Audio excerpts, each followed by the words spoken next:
اگر ہماری توجہ اللہ کی رحمت کی طرف ہو جائے تو میرے نبی پاک نے فرمایا تو رب کے بارے میں جیسا گمان کرے گا اللہ بھی تیرے لیے ویسا ہی بن جائے گا، اللہ ویسا بن کے تجھے نوازے گا۔ اگر تیرا یہ ذہن بن جائے نا کہ جو اللہ مجھے دے گا وہ مجھے ہی دے گا، تو اللہ تبارک و تعالیٰ سب سے بڑھ کر تجھے ہی عطا فرمائے گا۔ لیکن امید رب کری اور امید رحمت کی، اس کے کرم کی، اس کی عطا کی۔ ہاں ایک پہلو ضرور سوچ کے رکھنا چاہیے اس موضوع پر، ساری دنیا نکما کہہ دے تو بیٹا ماں باپ کے نزدیک نکما نہیں ہوتا۔ باپ بیچارہ ایک غلطی کا بچہ کرتا ہے تو وہ جاتا ہے، دوسری کرتا ہے تو جاتا ہے، تیسری جگہ بھی اس کے حصے کی معافی مانگنے جاتا ہے، بڑا کچھ کرتا ہے۔ پھر ایک وقت آ ہی جاتا ہے کہ جب باپ مجبور ہو کے اخبار پہ اشتہار دیتا ہے کہ میں نے اسے آگ کر دیا ہے، اب میں اس کے سیاہ سفید کا مالک۔ کیا خیال ہے آپ کا؟ پہلی غلطی پہ ابا جی ایسے کر دیتے ہیں جی، دوسری پہ کرتے ہوں گے۔ کب کرتے ہیں؟ جب بولے جب حد ہو جاتی ہے۔ اور ایک دو اشتہار نہیں ہوتے، آپ سویرے اخبار کھولیں، اخبار کے اندر کے صفحات کا مطالعہ کریں تو شاید درجنوں اشتہار ہوتے ہیں آنکھ نامے کے۔ بھئی کس باپ کا دل کرتا ہے کہ وہ بیٹا جس کے لیے اس کی امید ہے کہ کل میرے بڑھاپے کا سہارا بنے گا، وہ لکھ کے دے دے کہ میرا رشتہ ہی کوئی نہیں بیٹے کے ساتھ؟ کس کا دل کرتا ہے؟ اور پھر یہاں تک نہیں ہوتا، بلکہ آپ قانون جاننے والے لوگوں سے کبھی پوچھیں، وہ آنکھ نامہ لوگ عدالتوں میں جمع کراتے ہیں، کہتے ہیں جی میں نے تو اخبار میں نکال دیا، میرا اس کے ساتھ کوئی تعلق، اماں کہتی ہے میرا کوئی رشتہ نہیں۔ کیوں؟ کب ہوتا ہے ایسے؟ جب بچہ حد کر دے، جب بچہ ایک دو تین چار غلطیوں پہ ایسا، اللہ بھی بندے کو سزا دیتا ہے، لیکن کب؟ جب بندہ باز ہی نہ آئے بندہ، توبہ کرے ہی نہ، رجوع ہی نہ کرے، سوچے ہی نہ کہ مجھے اللہ کی بارگاہ میں جانا چاہیے۔ ہم لوگ اپنا ایک ذہن بنا کے زندگی گزارتے ہیں، ایک ذہن بنا کے، بلکہ لوگ گناہوں کے نام بدل کے وقت گزارتے ہیں۔ ہم اپنے نفس کا بت بنا کے سارا وقت اسی کی پوجا پہ معاذ اللہ لگا دیتے ہیں، بس یہ ٹھیک ہے، یہ ٹھیک ہے اور یہ ٹھیک ہے، چوتھی بات صحیح کوئی نہیں۔ اسی کے اندر ہم الجھے رہتے ہیں میرے بھائی، رحمت الہی کا غلط تصور اپناتے ہیں۔ او میرے بھائی، کسی بندے کی مجبوری تو معاف ہوتی ہے، لیکن اگر کوئی جان بوجھ کے زیادتی کرے تو وہ معاف، اس کی معافی، جس بچے کو پتا ہو نا استاد کو کہ اس کے واقعی گھر میں فوتگی ہو گئی تھی، استاد اسے سزا نہیں دیتا۔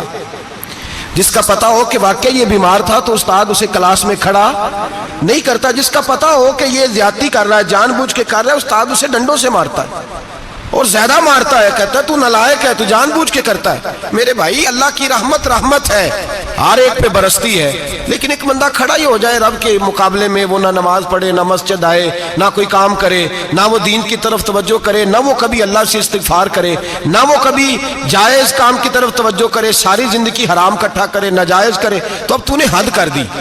تیرے پاس غضب آیا نہیں، بلکہ تو نے غضب کو آواز دی ہے۔ تو نے اللہ کے غضب کو، بولیے اللہ کے غضب کو، غضب ہونا اور ہوتا ہے اور غضب کو آواز دینا، بولیے غضب کو آواز دینا، ان میں فرق ہے میرے بھائی، یاد رکھیں۔ ہم آواز دیتے ہیں غضب کو، غضب ہوتا نہیں۔ دیکھیں نبی کریم صلی اللہ علیہ وسلم، اور یہ حدیث آپ نے یاد رکھنی ہے، یہ یاد رکھنی ہے، نبی پاک صلی اللہ علیہ وسلم نے نا بہت کم لوگوں کو بیوقوف کہا ہے۔ ہمارے زمانے میں تو عام لفظ ہے نا بیوقوف کہنا، اللہ کے رسول صلی اللہ علیہ وسلم نے بہت کم لوگوں کو بیوقوف کہا۔ مسند امام احمد بن حنبل کی حدیث ہے، نبی کریم علیہ السلام نے فرمایا وہ احمق ہے، وہ بیوقوف ہے، نبی پاک فرما رہے ہیں۔ اور میں نے کہا کم لوگوں کو حضور بیوقوف کہتے تھے، نبی کریم علیہ السلام نے فرمایا وہ بندہ بیوقوف ہے جو سارا دن اللہ کی نافرمانی کرتا ہے اور پھر بھی رب کی رحمت کی امید کرتا ہے، تو بیوقوف ہے۔ صبح سے شام تک لگا ہوا ہے، میں نے نہیں اللہ ماننی، میں نے نہیں تیری ماننی، معاذ اللہ میں نے نہیں ماننی، شام ہوتی ہے تو کہتا ہے اللہ بڑا مہربان ہے بخش دے گا۔ تو بیوقوف ہے، تو بیوقوف ہے۔ تو بتانا کیا مجبوری تھی نماز نہ پڑھنے کی؟ کس نے تجھے گن پوائنٹ پہ کہا تھا حرام کھانے کو؟ اور فلاں آدمی کی تو نے غیبت کی تو تیرا اس میں کیا فائدہ تھا؟ یہ جو تو نے صرف 10 بندوں کو ہنسانے کے لیے جھوٹا لطیفہ سنایا، اس میں تیرا کیا نفع تھا؟ تو صبح سے شام تک نافرمانی کرتا ہے، شام کو کہتا ہے اللہ کریم ہے معاف کر دے گا، اللہ مہربان ہے معاف کر دے گا۔ استاد مہربان ہوتا ہے کہ نہیں؟ فیل کیوں کرتا ہے امتحان میں؟ بولے استاد باپ ہوتا ہے نا، اس کا دل کرتا ہے شاگرد فیل ہو جائے، تو کیوں کرتا ہے؟ لیکن شاگرد نے زیادتی کی، اس نے پڑھا نہیں، اس نے، میں نے کہا باپ آگ نامہ لکھواتا ہے، مجبور ہو کے لکھواتا ہے نا۔ او بھائی یاد، بڑی پیاری مثال ملا رومی لکھتے ہیں، کہتے ہیں میرے گاؤں کی ایک بی بی تھی، اس بی بی نے ایک بچڑا پالا ہوا تھا۔ دیہاتوں میں نا بوڑھی مائیں بچڑے کو پیڑا دیتی تھی اور نام بھی رکھ لیتی تھی، کسی نے مٹھو نام رکھا ہوتا تھا، کسی نے کوئی نام۔ کہتے ہیں ماں نے بچڑا رکھا ہوا تھا، اماں اس کو آواز دیتی تو بچڑا دوڑا آتا، اماں اس کو پیڑا کھلاتی، بچڑا بڑا پیارا تھا، جوان ہو گیا۔ اماں اس لیے بچڑا پال رہی تھی کہ جب بچڑا بڑا ہو جائے گا تو ہل کے اندر بچے اسے لگائیں گے، کھیتی میں ہل چلائیں گے۔ بچڑا بڑا ہو گیا، اماں کے بیٹے کہنے لگے اماں لا، تو نے بڑا کھلا پلا لیا، اس سے کوئی کام لیتے۔ ہل کے آگے لگایا تو کہنے لگا میں نے تو نہیں چلنا۔ اماں کے پاس آئے، کہنے لگے یہ نہیں چلتا۔ اماں کہنے لگی چلو ٹائم دو تھوڑا، سمجھ جائے گا۔ پھر موقع دیا، پھر آئے، کہا اماں اب تو ہم نے اس کے ناک میں نکیل بھی ڈال دی ہے لیکن اب بھی یہ ہل میں چلنے کو تیار ہے۔ مولا رومی رحمت اللہ علیہ فرماتے ہیں پھر کہا اماں سے، اماں کہنے لگی چلو تھوڑا ٹائم اور دے دو، سیانا ہو جائے گا۔ تھوڑا ٹائم اور دیا، ڈنڈے بھی مارے لیکن وہ سیانا ہونے کو تیار ہے۔ اب اماں کے پاس آئے تو اماں مجبور ہو گئی، دل نہیں کرتا تھا، کہنے لگی جاؤ پھر کسائی کے ہاتھ بیچ ڈالو۔ وہ گیا کسائی کے پاس، اسے کاٹا گیا، اس کی کھال اتاری گئی، اس کے چھوٹے چھوٹے پیس کر کے کھا گئے لوگ۔ وہ مار ہو رہی تھی، لوگوں نے اماں سے کہا تجھے تو بڑا پیارا تھا، تو نے کٹوا کو دیا۔ تو اماں کہنے لگی پیارا تو بڑا تھا پر مانتا نہیں تھا، پیارا بڑا تھا، کاش بات مانتا، مقصد پورا کرتا تو کبھی بھی کاٹا۔ بھائی رب کریم نہیں چاہتا بندہ دوزخ میں جلے، اللہ کی رحمت نہیں چاہتی جہنم میں جلے، پر بندہ مانتا ہی نہیں، یہ تیار ہی نہیں ہوتا۔ یہ سویا ہوا ہے سویرے، یہ وہ گپے لگا رہا ہے عصر کے وقت، چوراہے پہ کھڑا ہے، نماز پڑھنے نہیں آیا۔ اس نے ساری زندگی میں درجنوں لطیفے سیکھ لیے، ہزاروں کہانیاں سیکھ گیا، قرآن پاک پڑھنا نہیں سیکھا۔ اس نے زندگی کی ہر چالاکی سیکھ لی ہے، نہیں سیکھی تو اپنے رسول کی حدیث نہیں سیکھی، نہیں سیکھا تو دین کی ضروری باتوں کو نہیں سیکھا۔ اب رب کی رحمت تو نہیں چاہتی کہ بندہ جہنم میں جائے، وہ تو مہربان ہے، لیکن رب کریم کا قانون کا تقاضا یہ ہے کہ جو احکام پورے نہیں کرے گا اسے پھر دوزخ میں ڈالا جائے گا۔ تو ہمارے بزرگ فرمایا کرتے تھے اصل بات یہ ہے کہ اللہ نہیں مسلمان کو دوزخ میں ڈالنا چاہتا، مسلمان اپنی مرضی سے چھلانگے لگا رہے ہیں، یہ خود چھلانگے لگاتا ہے، یہ باز نہیں آتا۔ آپ یقین کریں بڑی ذمہ داری کے ساتھ، بڑے خلوص کے ساتھ اور بڑی دیانتداری سے تجربے کی بات عرض کرتا ہوں، ہمارے بہت سارے گناہ ایسے ہیں جن گناہوں کا ہماری دنیا داری کو بھی کوئی فائدہ نہیں، کوئی فائدہ نہیں ہماری دنیا کو بھی اس غلطی کا۔ میری باتوں کی سمجھ آ رہی ہے آپ دوست؟ کچھ گناہ ایسے ہیں، ایک تو ہوتا ہے کہ دنیا کا کوئی فائدہ ہو، اس گناہ میں ہماری دنیا کا بھی کوئی فائدہ۔ جو آدمی جھوٹے لطیفے سناتا ہے، جھوٹ بولتا ہے، جھوٹ کوئی فائدہ نہیں اسے، لوگ 10 منٹ ہنستے ہیں اور باہر جا کہتے ہیں یار یہ تو کوئی غیر سنجیدہ آدمی ہے، وہ عقل ہی نہیں۔ کیا فائدہ کمایا اس نے؟ کیا نفع لیا اس نے؟ جو آدمی بڑھ بڑھ کے باتیں کرتا ہے، 2 4 5 10 آدمیوں کی غیبت کر جاتا ہے، لوگ کہتے ہیں یار بڑا چغل خور ہے، کیا کمایا اس نے زندگی میں؟ کچھ حاصل کر لیا اس نے؟ ہمارے بہت سارے گناہ میرے بھائی وہ ہیں جن کا ہماری دنیا کو بھی کوئی فائدہ نہیں، تو کیوں نہ ہم ان گناہوں کو چھوڑ دیں تاکہ ہمارے دین کو تو فائدہ ہو جائے، دین کو تو فائدہ ہو جائے۔ صرف زبان کے ذائقے ہیں، کچھ دیر کے لیے ہماری طبیعت کے تقاضے ہیں، 10 منٹ کی مسکراہٹ ہے جس کے لیے ہم اللہ تبارک و تعالیٰ کا قانون توڑتے پھر جا رہا ہوں۔ میرے حبیب کریم علیہ السلام نے مسلمان کو کہا ہے کہ تیرا رب تو چاہتا ہے کہ بس تو آ جا، وہ تجھ پہ رحمت نازل کر دے گا۔ آنا تو شرط ہے کہ نہیں؟ آنا تو شرط ہے کہ نہیں؟ اچھا چلیں یہ بتائیں، جو آدمی 1 سے لے کر 31 تاریخ تک ڈیوٹی کرے اس کو تنخواہ لینے جانا پڑتا ہے کہ تنخواہ گھر آ جاتی ہے؟ بول کے بتائیں۔ پھر بھی جانا پڑتا ہے، وہ کہ میں نے ڈیوٹی پوری کی ہے، پھر بھی جانا پڑتا ہے۔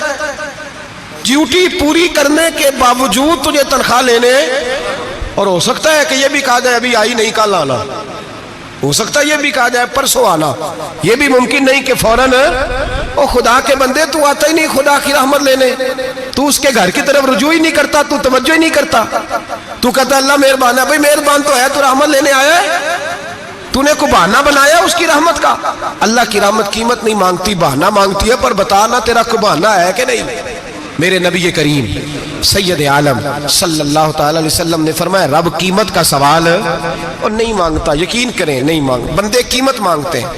آپ 100 دفعہ مسکرا کے بات کریں, ایک دفعہ نہ کریں تو کہتے ہیں مولوی صاحب امیر ہو گئے, اب تو صحیح سلام بھی نہیں لیتے. ایک دفعہ ہو سکتا ہے بیچارہ پیٹ میں درد ہو رہی ہو سکتا ہے گھر کی کو بہت بڑی ٹینشن ہو سکتا ہے کوئی مجبوری ہو. بندے ہمہ وقت قیمت مانگتے ہیں, ہمہ وقت آپ تندرست ہیں, ہر وقت آپ قیمت ادا کرتے ہیں تو لوگ راضی ہیں. لیکن رب کہتا تو کوئی قیمت نہ دے, کوئی بہانہ ہی بنا لے, تیرا رب تجھ سے راضی ہو جائے گا. سنیں بڑی پیاری حدیث, بڑی خوبصورت حدیث, کنز المال میں دیگر کتب احادیث میں ہے. حضرت ابو ہریرہ رضی اللہ تعالیٰ عنہ فرماتے ایک بابا جی نبی پاک کی بارگاہ میں آئے, اور جب وہ واپس جانے لگے تو میں نے عمر پوچھی تو عمر تھی 96 سال. کہتے ہیں بزرگ جب آئے نا تو یہ بھویں جو ہے نا ان کی سفید ہو کے تو یوں آنکھوں پہ آ گئی. بڑی چھڑی بابا جی نے پکڑی ہوئی اور دونوں ہاتھ پکڑ کے نا چھڑی کے اوپر جھکے ہوئے ہیں ایک جانب. قربان جاؤں, کہتے ہیں جب وہ بزرگ مسجد میں داخل ہوئے تو میرے رسول نے کھڑے ہو کے استقبال فرمایا, کھڑے ہو, اور نبی کریم صلی اللہ علیہ وسلم نے آگے بڑھ کے بابا جی کو بازو سے پکڑا اور بٹھایا. حضور بیٹھ گئے. کہا بزرگوں کیسے آئے ہو؟ تو کہتے ہیں وہ بابا جی بات کرتے تو آنکھ کھول کے پہلے حضور کا چہرہ دیکھتے, پھر وہ بات کرتے تو ان کے لب و لہجے کے اندر بڑی پریشانی, بڑی تکلیف, بڑی مایوسی. عرض کرنے لگے یا رسول اللہ, حضور زندگی ساری گناہوں میں بیت گئی ہے, حضور غلطیاں ہی غلطیاں, یاد ماضی عذاب ہے, یا رب چھین لے مجھ سے حافظہ میرا. اے اللہ کے رسول بڑی لمبی فہرست ہے, پاپ ہی پاپ ہے, کالے سیاہ دفتر ہے. یا رسول اللہ صلی اللہ علیہ وسلم جب پلٹ کے دیکھتا ہوں حضور مجھے نیکی دکھائی نہیں دیتی. حضور اس عمر میں آپ کا ایک صحابی ملا ہے, اس نے بات سمجھائی ہے تو تھوڑا خیال آیا ہے, لیکن یا رسول اللہ صلی اللہ علیہ وسلم اب میرا وجود بیکار ہو گیا ہے, حضور بوڑھا ہو گیا ہوں. 3 باتیں کہیں بزرگوں نے اور نرالی کہیں. کہنے لگے یا رسول اللہ صلی اللہ علیہ وسلم, حضور اب تو میری کمر بھی سیدھی نہیں ہوتی کہ میں نماز ہی صحیح ادا کر سکوں, بوڑھا ہو گیا ہوں. یا رسول اللہ صلی اللہ علیہ وسلم اب میرے اندر طاقت نہیں کہ میں محنت مزدوری کر کے صدقے اور خیرات دے سکوں. یا رسول اللہ صلی اللہ علیہ وسلم اب میں تلوار لے کے جہاد بھی نہیں کر سکتا. حضور نہ میں لمبی نمازیں پڑھ سکتا ہوں, آقا نہ میں صدقات و خیرات دے سکتا ہوں, محبوبہ نہ میں دین کے لیے کوئی جہاد کر سکتا ہوں. بیکار وجود ہے, بیکار وجود کو تو گھر والے برداشت نہیں کرتے, بچے دعا کرتے ہیں یا اللہ ابا جی کو پردہ دے دے, اماں کو پردہ دے دے. بیکار ہو گیا ہوں اور آج آیا ہوں تو مجھ بیکار کو میرا رب قبول کر لے گا. آج کلمہ پڑھوں تو بیکار ہوں, کسی کام کا نہیں, نہ نماز نہ صدقات نہ جہاد, قبول کر لے گا. حضرت ابو ہریرہ فرماتے ہیں جیسے برسات میں بارش کی جھڑی لگتی ہے یوں مصطفیٰ کی آنکھوں سے جھڑی لگ گئی.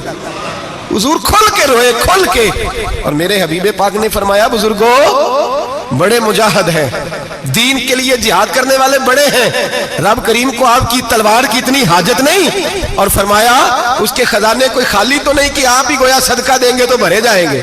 اور فرمایا پھر رب کریم کی شان میں اضافہ نہیں کرتی عبادتیں, وہ تو بندے کو نفع دیتی ہیں. میں بزرگوں نہ آپ جہاد کریں نہ آپ صدقات دیں, لا لمبی نمازیں پڑھیں, آپ صدق دل سے آ جائیں, اللہ کے رسول کا وعدہ ہے رب آپ کو بغیر حساب کتاب جنت عطا فرما دے گا. آنا تو شرط ہے کہ نہیں, آئیں تو صحیح, نہ پہنچے تو صحیح, آ جائیں. اس کو نہیں آجر صدقات و خیرات کی, جہاد کی, تبلیغ, آئے تو صحیح. ان العبد اذا اعترف ثم تاب تاب اللہ علیہ. میرے حبیب نے فرمایا بندہ جب رو کے کہتا ہے نا یا اللہ غلطی ہو گئی معاف کر دے, فرمایا میرا مالک اسے فوراً ہی معاف فرما دیتا ہے. تو آ تو صحیح, تو آتا ہی نہیں, تو آ ہی نہیں رہا, تو گھر میں بیٹھا ہوا ہے, تو سویا ہوا ہے, تو دکانداری کر رہا ہے, تو پیسے گن رہا ہے, تو آیا ہی نہیں, آ تو صحیح. بلکہ میرے نبی پاک فرماتے ہیں جب اللہ پاک کا بھاگا ہوا غلام آتا ہے پھر تو اللہ زیادہ راضی ہوتا ہے, پھر تو اللہ زیادہ راضی ہوتا ہے, زیادہ راضی ہوتا ہے. تو آ تو صحیح, پہنچ تو صحیح. بلکہ صوفیات اور بات کرتے ہیں, وہ کہتے ہیں تو کبھی بھول کے بھی رب رب کرے تو اللہ تو اسے بھی قبول کر لیتا ہے, بھول کے. ملا رومی کہتے ہیں بنی اسرائیل کا بندہ ہے, صنم پتھر کو کہتے ہیں, بت کو کہتے ہیں, بت کے سامنے کھڑا ہے اور ساری رات کہتا ہے یا صنم یا صنم یا صنم, اے پتھر اے بت, ساری رات پکارتا رہا. رات گہری ہو گئی, نیند کا غلبہ, تھک گیا, سونے کے قریب آیا تو غلطی سے منہ سے نکل گیا یا صمد. یا سنم کی جگہ نکل گیا. رب کریم نے فرمایا جبریل دوڑ کے جا, جو مانگتا ہے اسے دے دے. حضرت جبریل عرض کرتے ہیں مولا بھول کے تیرا نام لے رہا ہے, بھول کے لے رہا ہے. تو رب کریم نے فرمایا چل نام تو میرا ہی لے رہا ہے نا, میرا لے رہا ہے نا. یا اللہ وہ اللہ کریم نے فرمایا جھوٹے کے سامنے ساری رات کا کھڑا ہے, ساری رات کا پکار رہا ہے, اسے کچھ نہیں ملا تو سچے کا نام لیا ہے. اگر میں بھی کچھ نہ دوں اور بت میں اور مجھ میں فرق کیا رہ جائے گا. جا جو مانگتا ہے جھولی بھر کے دے, نام تو لیا ہے نا. او بھائی تو بہانا تو بنانا, وہ آ تو صحیح نا, تو یہاں آ جا, پہنچ جا, آ جا, بس بیٹھ جا. اس کی بارگاہ ناز میں حاضر تو ہونا, تجھے فرصت ہی نہیں. تو یاروں کے لیے ٹائم نکالتا ہے, بازاروں کے لیے ٹائم نکالتا ہے, گلیوں کے لیے ٹائم نکالتا ہے, چوکوں چوراہوں کے لیے ٹائم نکالتا ہے, ہفتے میں ایک دن ہوٹلنگ کے لیے بھی جاتا ہے, لیکن کبھی چھپ کے 2 نفلوں کی تجھے توفیق نہیں ہوتی. اور میں کئی دفعہ کہہ چکا ہوں, جس بندے کو بغیر عبادت کے رزق زیادہ ملنے لگ جائے اس پر آزمائش ہوتی ہے رب کریم کی. اللہ فرماتا ہے اس کو پیسے دو, اسے آنے نہ دینا, اس کو چل پیسے دوڑ جا. لوگ سمجھتے ہیں میں بڑا ذہین و عقل مند ہوں, دیکھو میں اپنی ہوشیاری سے چلاکی سے آگے نکل گیا. تو آزمائش ہے, یہ تو آزمائش ہے رب کریم کی طرف سے, یہ تو اس کی خفیہ تدبیر ہے. میرے بھائی اس کی بارگاہ ناز تک جو آ گیا, آنا تو ہماری ذمہ داری ہے کہ نہیں. پھر اس کی رحمت آگے بڑھ کے استقبال کر لیتی ہے, پھر اللہ کا فضل اس کو تھام لیتا ہے اس بندے کو. اور خدا کی رحمت کتنی زیادہ ہے. میرے حبیب کریم سید عالم صلی اللہ علیہ وسلم نے فرمایا اللہ نے اپنی رحمت کے 100 حصے کیے ہیں. کتنے؟ حضور فرماتے ہیں ایک حصہ اللہ نے دنیا میں نازل کیا ہے. کتنا؟ ایک حصہ. فرمایا یہ جو ماں بیٹے سے پیار کرتی ہے, باپ بیٹے کے لیے مزدوری کرتا ہے, جو بہن بھائی کے لیے روتی ہے, یہ جو بیوی شوہر کے لیے دعا مانگتی ہے, یہ جو بچے ماں باپ سے پیار کرتے ہیں, فرمایا یہ اس ایک رحمت کا نتیجہ ہے, ایک رحمت کا نتیجہ. تو صحابہ کہنے لگے یا رسول اللہ وہ 99 کدھر ہیں؟ نبی پاک نے فرمایا رب کریم نے سنبھالی ہوئی ہے, قیامت کے دن تمہیں عطا فرمائے گا. ابھی تو ایک نازل کی ہے. ابھی اللہ نے, ایک بزرگ تھے ہمیں تفسیر پڑھایا کرتے تھے, تفسیر کے استاد تھے. میں نے ان سے ایک دن کہا, میں نے کہا حضرت صاحب کچھ باتوں میں نا میں اڑ جاتا ہوں, میں اپنے آپ کو اتنا لائق نہیں سمجھتا, تو کہیں کہیں نا ذہن الجھ جاتا ہے, تو کبھی الجھ جاتا ہوں. ایک سوال کئی دنوں کا ہے, اصول تفسیر کا مسئلہ ہے, تو ذرا کچھ چیزیں ایسی ہوتی ہیں بزرگ کہتے ہیں جو کتابوں سے نہیں ملتی, صرف سینوں سے ملتی ہیں. کورس تو فقط لفظ ہی سکھاتے ہیں, یہ آدمی ہے جو آدمی بناتے ہیں. میں نے کہا صاحب یہ سمجھ نہیں آئی کہ یہاں بھی صاحب وہاں بھی صاحب. کہنے لگے جی کس طرح؟ میں نے کہا جی یہاں قبر میں بھی سوالوں کے جواب اور پھر قیامت میں بھی. مجھے کہنے لگے جاؤ امام راضی کی تفسیر اٹھا کے لاؤ. میں تفسیر ان کے سامنے لا کے رکھی, تو کہنے لگے یہ سیدنا یوسف علیہ السلام کا واقعہ ذرا دیکھو تفسیر یوسف میں, اس میں ایک عجیب بات لکھی ہے. حضرت یوسف علیہ السلام کے زمانے میں قحط ہو گیا, تو جناب یوسف علیہ السلام نے, کیونکہ آپ اللہ کے نبی سے پہلے سے جان گئے قحط ہوگا, تو حضرت یوسف نے گندم پہلے سٹاک کر لی تھی بہت زیادہ. باقی علاقوں میں جب قحط پڑا نا, اب سب لوگوں نے مصر کی طرف رجحان کیا گندم لینے کے لیے. تو حضرت یوسف علیہ السلام نے نا شہر کے دروازے پر بندے کھڑے کر دیے. فرمایا جو بندہ آئے نا اس سے 2 سوال پوچھنا, جو آئیں گے لوگ گندم خریدنے, جو آئے 2 سوال پوچھنا. ایک پوچھنا کہاں سے آیا ہے, اور ایک پوچھنا لے کے کیا آیا ہے. ایک پوچھنا, سمجھ آ رہی ہے بات, اور دوسرا پوچھنا کہ لے کے سونا لے کے آیا ہے, چاندی گندم خریدنی ہے تو کیا چیز لے کے آیا ہے, کہ نقد پیسے لایا ہے, یہ پوچھ لینا. جو آئے 2 باتیں پوچھنا, ایک پوچھنا کہاں سے آیا ہے اور دوسرا پوچھنا کیا. ایک روایت میں 3 سوال بھی ہیں, لیکن فرمایا پوچھنا 2 سوال ضرور. انتظار تھا نا بھائیوں کا کنان سے آنے والوں کا. فرمانے لگے سب سے 2 سوال پوچھنا, جب کنان والے آئے نا ان سے صرف اتنا پوچھ لینا کہ وہ کہاں سے آئے ہیں. اگر پوچھے نا کنان سے آئے ہیں تو پھر یہ نہ پوچھنا کیا لے کے آئے ہیں, پھر میں جیب خود ٹٹول لوں گا وہ کیا لے کے آئے. باقیوں سے 2 سوال. جب میرے بھائی آئے نا, بھائی بھائیاں دے ویری ہوندے تے بھائی بھائیاں دیاں باواں, جب میرے بھائی آئے تو ان سے یہ نہیں پوچھنا کہ وہ کیا, بس یہ پوچھنا کہ کہاں سے, اتنی بات پوچھنا, باقی میں پوچھ لوں گا. آپ فرمانے لگے رب بھی فرشتوں سے کہتا ہے تم قبر میں نا میرے بندوں سے زیادہ سوال نہ کرنا, بس یہ پوچھ لینا مجھے مانتے ہیں, میرے نبی کو مانتے. قبر میں تم اتنے سوال پوچھ لینا, باقی لے کے کیا ہے وہ میں خود ہی پوچھ لوں گا. فرشتوں کے سامنے رب کریم اپنے بندے کو بے آبرو کرنا, بس تو یہ بتا دے اللہ رسول کو مانتا ہے کہ نہیں. باقی جو تیرا حساب کتاب ہے نا, اللہ فرماتے ہیں میں قیامت میں کر لوں گا. میں پوچھ لوں گا اس کا کیا علاج کرنا ہے، بس تم اتنا بتا دو مجھے مانتے ہو میرے رسول کو، میرے بھائی میرے نبی کریم علیہ السلام فرماتے ہیں جو بندہ توبہ کرنے والا تھا، اللہ کی بارگاہ میں آنے والا تھا، بار بار توبہ کرتا تھا، احساس رہتا تھا، اسے احساس تھا، آیا کرتا تھا، پھر بھی غلطیاں ہو گئی، قیامت کے دن رب کریم اپنے فضل کی چادر اس پہ ڈالے گا، فضل کی چادر ڈالے گا، اور رب کریم اس سے پوچھے گا یہ گناہ کیا تھا؟ اور نبی پاک فرماتے ہیں اس نے بڑے بھی گناہ کیے، اللہ چھوٹے چھوٹے گناہوں کے بارے میں پوچھے گا، یہ غلطی کی تھی، یہ گناہ، بندہ ڈر رہا ہے، وہ کہہ رہا ہے پتہ نہیں سزا کیا ملے گی، چونکہ دنیا میں بھی ڈرتا رہا، یہاں بھی ڈر رہا ہے، شرط یہ ہے کہ احساس والا ہو، آتا رہو، پھر بھی غلطیاں ہو گئی، خیال کرتا تھا، محنت کرتا تھا، نیک ہونے کی جدوجہد کرتا تھا، کوتاہیاں رہ گئی، یہ گناہ کیا تھا یا اللہ بھول گیا تھا، یہ گناہ کیا اللہ مجھ سے غلطی ہو گئی، یہاں بھی کیا تھا یا اللہ غلطی ہو گئی، نبی پاک صلی اللہ علیہ وسلم فرماتے ہیں چھوٹے چھوٹے گناہ اللہ دکھا رہا ہے اور اس سے کہہ رہا ہے یہ کیا تھا مانتا جا رہا ہے، رب کریم فرماتا ہے پتہ ہے میں تیرے ساتھ کیا کرنے والا ہوں، ٹانگیں کانپ گئی، یا اللہ پتہ نہیں، فرمایا میں تجھے ان گناہوں کے بدلے نیکیاں دینے لگا ہوں، ان گناہوں کے بدلے نیکیاں، نبی پاک فرماتے ہیں فٹافٹ ہی بول پڑا، کہنے لگا یا اللہ میں نے تو بڑے بڑے گناہ بھی کیے، اگر تو نے گناہوں کے بدلے نیکیاں دے دیا تو میرے تو بڑے بڑے پاپ بھی ہیں، وہ دوسرے کدھر ہیں؟ تو میرے حبیب کریم علیہ السلام فرماتے ہیں رب مسکرائے گا جو رب کی شان کے لائق ہے، اللہ فرمائے گا تیرے دل میں احساس تھا، تو آیا کرتا تھا، تو توبہ کرتا تھا، تو میری بارگاہ ناز میں آتا تھا، پتہ تیرے اوپر چادر کیوں ڈالی ہے؟ یا اللہ نہیں، فرمایا میں تجھے اپنی رحمت کی چادر میں چھپا کے جنت میں داخل کرنا چاہتا ہوں، میرے بھائی تو آ تو صحیح، تو پہنچ تو صحیح، خدا را یہ جو جتنی دنیا داری ہے نا، یہ تو آپ ہر وقت کریں گے تو راضی ہوں گے لوگ، ہر وقت، اور یہ جو ہم نے پلاننگ کی ہوئی ہے نا کہ میں فلانا کام کر کے سیاںا ہو جاؤں گا، تو اتنی مہلت نہیں دی اللہ پاک نے، وہ کہتا فوراً آ، اپنی منصوبہ بندی بدلیں، رحمت الہی کی جانب توجہ کریں، اپنا ذہن رب کریم کے بارے میں کرم والا بنائیں، اور یہ ارادہ کریں کہ میں اس کی بارگاہ میں آؤں گا تو وہ مجھے عطا کرے گا، اپنے بازو پہ بھروسہ نہ کرے، اپنی عقل پہ بھروسہ نہ کرے، بھروسہ جب بھی کرے خدا کی رحمت پہ کرے، اس کے فضل پہ کرے، اس کے کرم پہ کرے، اور ذہن بنائے کہ اللہ معاف کرنے والا ہے۔ ہمارے ذمہ یہ ہے کہ ہم اپنے گناہوں کا احساس پیدا کریں، ہماری ذمہ داری یہ ہے کہ ہم توبہ سچی اور کھری کریں، ہماری ڈیوٹی یہ ہے کہ ہم اللہ کی بارگاہ میں صحیح معنوں میں حاضری دیں۔ ہم توبہ بھی جھوٹی کرتے ہیں، بلکہ اگر میں کہوں کہ مذاق کرتے ہیں۔ شب برات آنے والی ہے نا، کس دن ہے؟ جمعرات کو شب برات آئے گی۔ کچھ لوگ تو خیر ویسے ڈٹ جاتے ہیں، کہتے ہیں ہم نہیں مانتے، وہ پکے لگے ہوئے ہیں، وہ کہتے ہیں نہیں عبادت نہیں کرنی چاہیے۔ میں نے کہا یار بس کرو، چھوڑ دو، اب اللہ کی عبادت کرنے کے لیے بھی تم سے سند لینی پڑے گی کہ مولوی صاحب اجازت دیں، نفل پڑھ لیں، اجازت لینی پڑے گی۔ اور بندے بڑے سمجھدار ہیں، وہ کوئی سیاسی بندہ دوسری پارٹی کا آ جائے تو اسے مطمئن کر لیتے ہیں، کچھ بسرا دوسری جماعت کا مسئلہ پوچھ لے، کہتے ہیں مولوی صاحب پوچھ کے دساں گا۔ یہ موٹی سی بات ہے، شب رات کو کیا ہوتا ہے؟ عبادت۔ کیا ہوتا ہے؟ بول کے بتائیں، یہی ہوتا ہے نا، تو اس کے لیے سرٹیفکیٹ کی ضرورت ہے جی؟